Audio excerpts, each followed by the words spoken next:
The pastime of Kardama Muni and Devahuti. This fascinating story can be found in the Third Canto, chapters 21 to 24 of the Bhagavat Purana.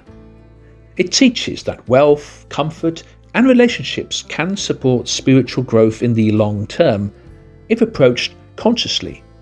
One can engage fully in life while remaining internally unattached to its fruits.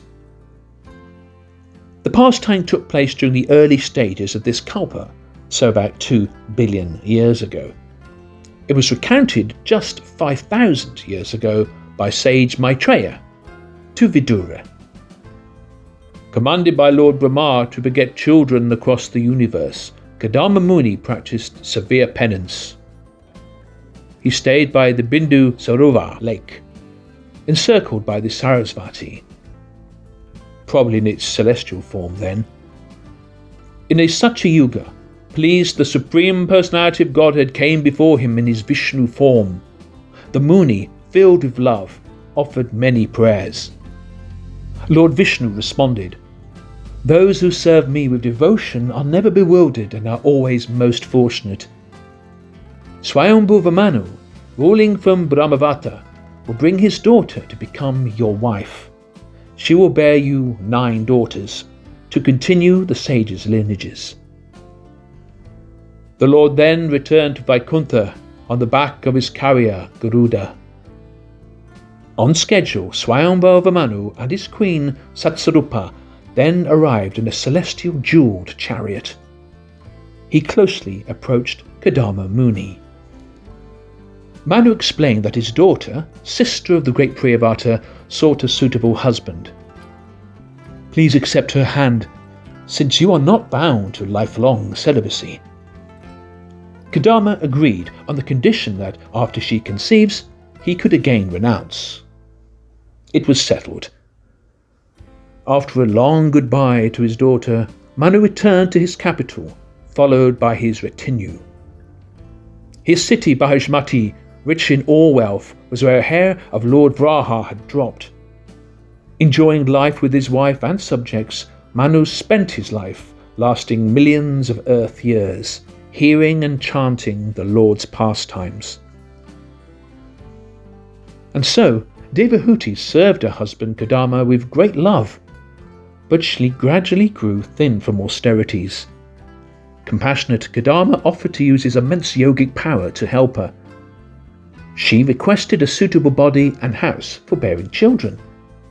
Out of his powerful mind, Kardama manifested an aerial mansion. It was a magnificent structure, adorned with jewels and pillars of precious stones. Filled with wealth and furniture, it was decorated with flower wreaths buzzing with bees and fine tapestries of linen, silk and other fabrics. Coral thresholds, framed entrances, diamond-studded doors opened to sapphire domes with gold pinnacles, and rubies in diamond walls gleamed like eyes. Canopies and golden gates enhanced its splendour. Swans lived throughout, alongside artificial birds so lifelike that real swans mistook them for their own. Beyond this, the castle had pleasure grounds, resting chambers, and inner and outer yards. Kardama instructed Devahuti, "Now bathe in the Bindu Sarava lake, created by Lord Vishnu himself. Then, mount the Vimana with me." Under the lake, Devahuti was greeted by innumerable celestial girls who bathed and adorned her in fine cloth and jewels. She then beheld her reflection, now most beautiful. When she thought of her husband, she was mystically transferred to where he sat. Kardama, pleased, took her aboard the aerial mansion. Though seemingly attached, he maintained mastery over himself. In it, they travelled to the pleasure valleys of Mount Meru, staying in celestial gardens. Then they freely visited many types of heavenly planets.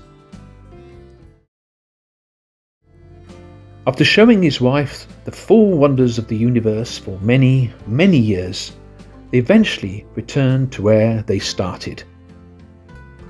Once settled, Kardama mystically divided himself into 9 forms. In that way, he satisfied Devahuti and fathered 9 daughters from her, as prophesied.